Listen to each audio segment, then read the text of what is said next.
So it falls upon me as we move to the conclusion of this part of the afternoon to welcome yet another Chief Justice, one who I have come to simply calling Chief because he has been such a stalwart supporter of this school, and I call him up often for events if he wouldn't mind helping out with one venture or another, or simply running into him at so many of the initiatives that our students and faculty put together. So he is not just an alumnus of this law school, a double alumnus. He received both an LLB and an LLM from Osgoode, and again came all the way here from Pincher Creek. I hope he'll tell you a little bit of that story briefly and share some other reflections. He is the Chief Justice of Ontario, and he is absolutely the leader in our alumni, and I hope he'll continue to be a strong supporter of this law school well into the future, and it gives me great privilege and gives me great pleasure to have the privilege to welcome Chief Justice Warren Winkler here to the podium. Thank you.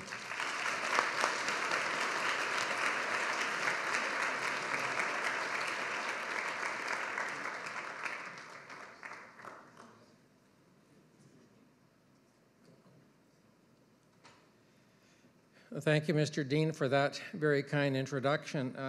I know the Chief Justice had to leave, and so I won't introduce my remarks by saying something about her, but and I think the rest of you have all been acknowledged so many times, I won't take any further time to follow those proprieties. But let me say that I've been asked to speak today, to say a few remarks on the theme of reflections on coming home. And was the first class that I attended at Osgoode Hall Law School was 52 years ago, last month. Now, reflections, this may seem elementary to some of you, but reflections is thinking backwards, not forwards, so that you would start to explain. You would start by now and looking back year by year, rather than starting 52 years ago and working this way. I say that for Justice Abella's edification because she would contradict me given a chance, but she'll be later and she will do that, I know. So in the course of preparing for today and going through that reflective process, I went back only 4 years before I came to a cold stop when I thought of one particular incident that made me chill out and think very hard and fast. And that incident involved the first year of classes for Osgoode Hall first-year students 4 years ago. And the program that was organized for that day entailed an orientation program at the school here, and then a long bus ride. We all know that's what happens when you go downtown from here. And to go to Osgoode Hall, where they would go on a tour of the courts, and then following that, go across the street to the Sheraton Hotel, where they would have a lavish meal to celebrate their first day of classes, and I was asked to speak at that meal. So, you know, the day percolated along fine. I didn't give very much thought to this day until at 5 o'clock I was on my way over to the Sheraton. And as I went out the front door of Osgoode Hall, there were 10 or 15 students standing there and a coordinator. And the coordinator got me aside and said, the tour guide for this group didn't arrive. So would you mind to fill in? Now, time was going to be a little tight for me, but being that kind of person, I agreed to do that. I realized immediately that I was a little bit short-suited for this because I had no idea what that tour entailed, but never to be one to falter in the face of that sort of challenge. I invited them through the secure doors into my chambers and engaged them with all of my memorabilia, whatever else. Showed them pictures of the dogs, Gretzky Maggie, the horse that was named after me that won all the money, blah, blah, blah, all to do with a very basic fundamental if you're going to succeed in law. And then I took them into courtroom number 1, which is where I usually sit, and I let them sit on the dais and see what it was like being a judge on the bench. Nobody in the courtroom, but I showed them how that worked. I showed them how we kept notes and what we talked about, took them into the retiring room, told them how that worked. And then the time, I looked at my watch, time to go do this speech over at the Sheraton, out the door, quick as a rabbit, bounce down a couple of stairs, get to the secure door, put my little thing up that makes it open, and I heard one of the students at the back say, rhetorically to whomever would listen, why are they trolling this by us, because we will never be in this building again for the rest of our lives. The door came open, over we went to the Sheraton. I walked into the room. Because we were late, I was immediately shown up to the podium, where I jettisoned any remarks that I had thought of giving anyway.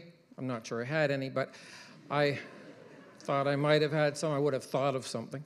But in any event, I started off my remarks by repeating the experience that I just had with the students on this tour and the remarks of the young man who had said this sort of scary thought that was crossing his mind out loud for all of us to hear. And I then said that I wasn't relating this critically because I had had the same thought process myself. It wasn't 52 years ago then, but it was 48 years ago.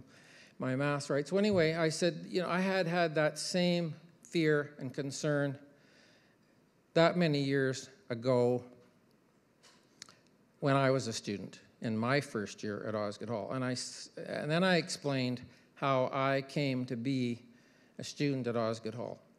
And I told of coming to Toronto by train, a 3-day train trip with my steamer trunk with all my worldly belongings in it from Pincher Creek, Alberta, getting out of the train at Union Station on Labor Day in 1959, of getting my trunk, and of realizing for the very first time that I didn't have a phone number of any person, didn't have a place to stay. I didn't know a single soul in the city of Toronto, didn't know where I was going. I didn't have any single person to rely on except 3,000 miles away. And in those days, you didn't phone home like now. There were no cell phones, no credit cards, and bottom line, no money. So anyway, I had on a wool suit because it was winter in Alberta. And problem number one, real, culture shock. I got off that train at Union Station, and there was a heat wave in Toronto. Wool suit, heat wave, big trunk, nowhere to stay. And I ended up staying at the Central Y in a room with 36 roommates with my trunk under the bed and whatever. I was so afraid that I couldn't sleep at night, and I was afraid to go to the washroom. I don't know how I managed. It was a challenge. But anyway, I managed that part of it. I won't get into it here because I know you're not entertained by that. And so anyhow, I told about the transition to law school and whatever happened, and then I told the lead-in to the remark by the law student, and I said that I used to come up to Osgoode and I used to walk through the gardens in front with the grand trees, the lovely flowers, the beautiful manicured lawns, and everything just exactly so. And at 6 o'clock in the morning, which is when I would arrive there, it was so tranquil. And I would stand there and I would look at the front edifice of that wonderful building that is probably the preeminent historic building in Canada. I would look up at it and I would think exactly as that young law student had on the day that I'm dwelling on, and I would say to myself, I will never be in that building. And then I looked out at the law students and I said, but I'm living proof that I was wrong and he's wrong. And I said to them that you are a group of people who are so highly qualified that it's virtually immeasurable. Otherwise, you wouldn't be in this room. The only issue here is not ability, it's opportunity. And that's what that young man was alluding to with his remark, was the issue of opportunity. And I said the same fear and concern was what I felt when I looked up at that building at a time when, if you came to Toronto with no phone numbers and no contacts and know anybody, you looked around a class where everybody had a blue blazer with a private school crest on it and a little pinky ring on their finger, and their cufflinks cost more than my parents' house. You see, in those days, if you were like me, you couldn't get an articling job. See, you could not get an articling job. And everybody in your class talked about that they had a summer job that their parents had gotten them in a big law firm. They knew all the senior lawyers and et cetera, et cetera, et cetera. And I, frankly, couldn't even engage them in a conversation. I couldn't engage, and I'd sit in the cafeteria. I didn't even have anything to say. You see, I was really from another culture, another world, another background, and had no connection, no rational connection with them that would enable me to engage them in a conversation that was, and I would sit through lunch and simply wouldn't have anything to say. Had no friends basically in that crowd, but I still would go out there and look up at that building and think, you know, I'm just enamored by the whole thing, but I will never be in there. And I said, but we all know now that that was a false fear and concern on my part. And I said, so the same thing holds true for each and every one of you. The only thing that's holding you back from achieving whatever goal you want to achieve in the field of law is your ambition. If your ambition falls short, you will not achieve what it is that you would like to achieve. And so you have to have an unfettered ambition. You have to pick a goal. And you have to throw everything aside to reach that goal. And I said, you have to not sell yourselves short. And you have to shoot for the stars. And if you do that, any goal that you achieve, anything that fits within your ambition is achievable.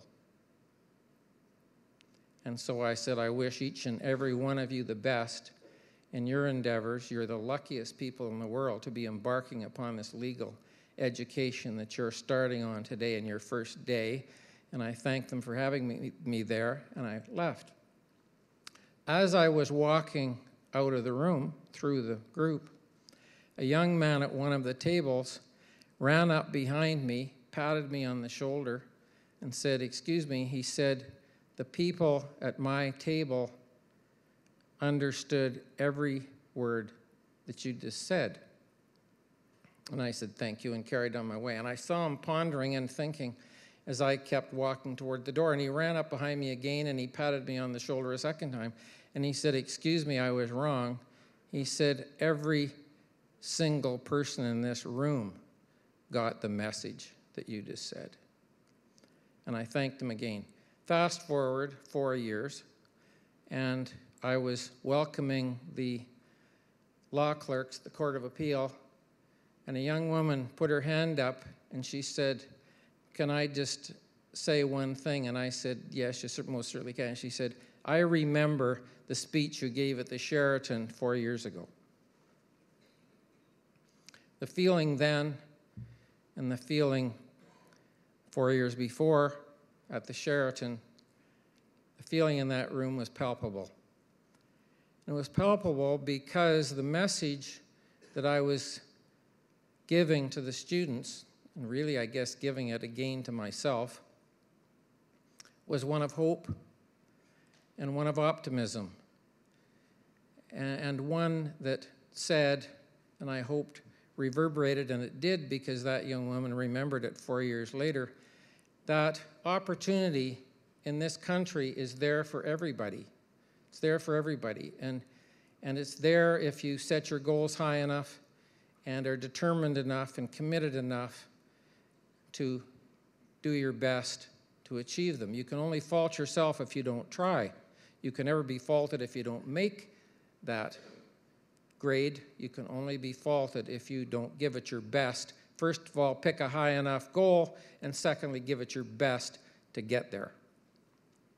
And so I reflected again upon the message that I thought they got, and I think they got one of hope and optimism and opportunity, and I think they got a second message, and that was that law school is the key to the door that opens up that avenue for opportunity. The law school is the key to the door.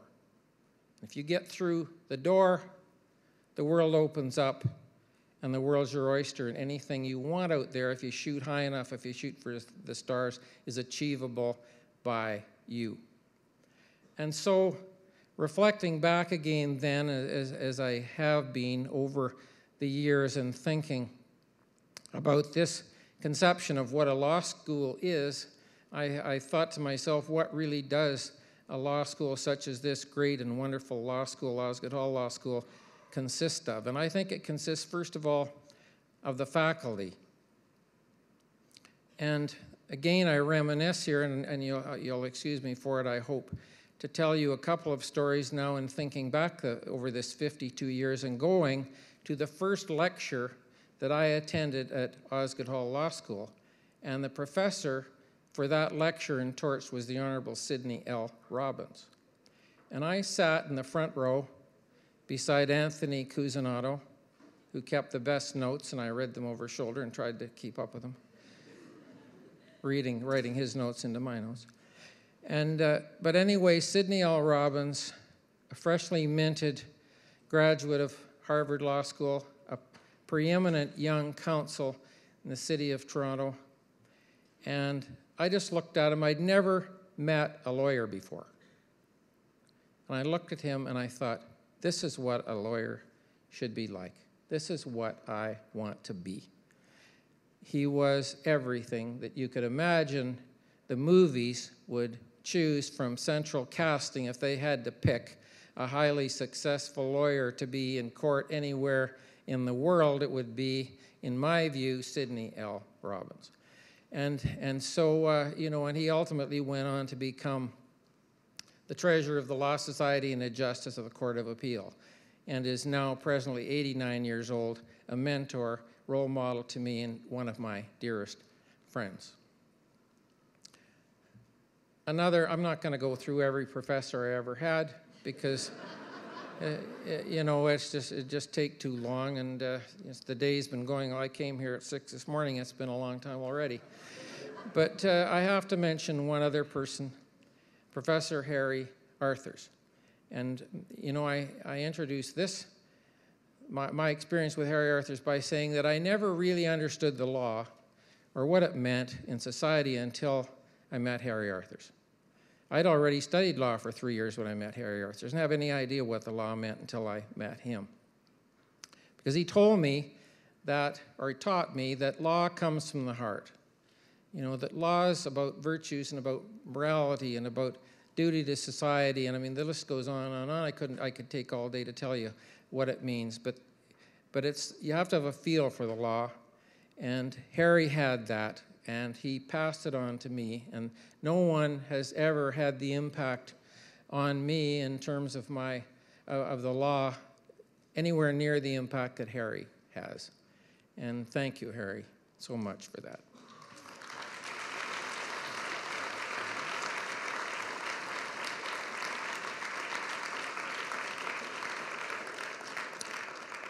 Two minutes. We do that in the Court of Appeal, but we always give people a little grace. Just a little bit of grace. But I only wanted 2 more minutes anyway. What's with the note? I wasn't going to take more than 2, but now I will. Now I will, because I've used up this. You see, I've used up a minute of it now, just beefing about the 2-minute message. A message saying 2 minutes. I've been here since 6 this morning. I mean, it's positively outrageous. But anyway, I'm taking it back. He's got a good sense of humor, and you know, that's why we're such good pals. But anyway, what's the second thing? The second thing are classmates. Classmates. What's the second thing that makes up a law school? Classmates. Classmates. I overlooked with the interruption to say one thing. You know, I looked up the other day the list of deans, former deans of Osgoode Law School. It reads like the who's who of legal academia. I mean, you couldn't look at a more stellar list of deans nationally, internationally, and you know, this is all part of this faculty thing. Now I'm on to classmates. Classmates are a very important part of a law school. I'm going to talk faster now. I only have a minute and a half left. And you know why? Because for the rest of your life, they're going to be your network, going to be your support people. You're going to be people you phone for advice, people who phone you for advice, people who you rely on in a jam. And even one instance I know of where one of our classmates paid off a huge loan for another classmate and told him he would never do it again. He didn't want to be repaid, many zeros. And I found out from the person who had it paid on his behalf. He just called them up and said, I know you're in a jam. I'm paying this bill for you. I don't want repaid. Don't do it again. Now, that's a true story. That's what classmates are about. They're part of this school, too. These classmates will be part of your life forever and ever. Amen. And finally, what's the third component part of a law school? The alumni. And you know, I as many other judges do, and academics, we travel around the world and we go to law schools, and you know, whether it's Oxford, Cambridge, whether it's Harvard, or whether it's University of Texas, or whether it's UBC, when you go, or I go at least on a visit of a law school, the main thing they take pains to tell me about are who the alumni are. Why? Because law schools create alumni, but alumni, more importantly, create law schools. And you will never find a great law school that doesn't have a great alumni. They don't exist. The alumni, it's feedback time, right? And the alumni tell you all you have to know about the law school, not vice versa. It's what they say in family law, catch-21. So anyway, those are the really three important component parts of a law school. And coming back to my theme of reflections on coming home, I say this to you in conclusion, that I think this great law school is the key that opens the door to opportunity for young lawyers to pass through for the benefit of the students, for the benefit of the profession, and most importantly of all, for the benefit of the public of this great province. And I thank you so very much for having me here today.